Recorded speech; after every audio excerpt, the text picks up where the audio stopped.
les chiffres habituels qu'on dit, c'est toujours pareil, c'est 500 000 qui existent aujourd'hui, galgo, potenco, 50 000 qui vont là disparaître sur l'année, donc par tortue, par soif, etc.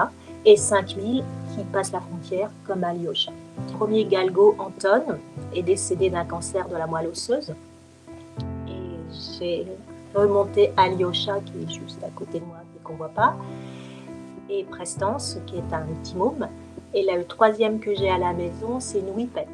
Et elle vient de la SPA en Bretagne. Elle a été adoptée et ça a été un retour à l'adoption parce que ce sont des animaux qui sont très énergiques, très vivants. Voilà. Et donc, ils font des bêtises. Manger le canapé, par exemple. Alors, Alyosha, elle a vraiment la vie typique, enfin, 95%, j'ai presque envie de dire, des galgo et potenco, parce qu'il y a les deux races. C'est vraiment ce qu'elle vit. C'est-à-dire que pour les galgueros, c'est-à-dire les chasseurs en Espagne, ils ont des meutes, ce qu'ils appellent les realas. Ils ont à peu près 80 chiens. Ils se mettent à plusieurs galgueros ensemble. Et quand ils ont 3 ans, il n'y a plus la fougue du bébé, si vous voulez. Et dans 3 ans, ils jugent que c'est vieux. Donc ils bazardent.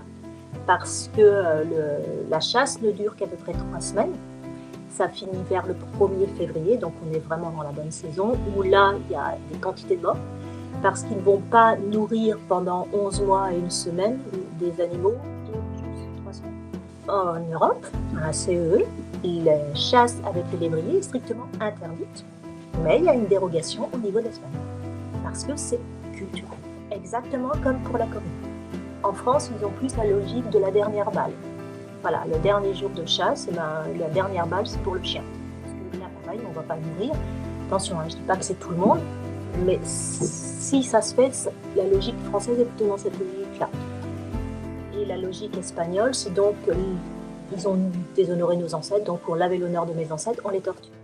Et ils vont couper le sécateur ici et là, comme ça, mais on laisse la patte, mais juste couper, parce que s'il n'a qu'une patte en moins, il peut marcher, mais avec 2 en moins, je vous jure, il ira nulle part. Et donc, il va mourir assoiffé et de perdre son sang là, sur place. Donc, c'est pour ça que là, aujourd'hui, au niveau de conscience de l'humain, on n'a pas le choix, on est obligé de passer par la politique et donc par les lois. Et la loi, aujourd'hui, pour les potenco et les galgos, c'est d'arrêter la chasse avec les lévriers.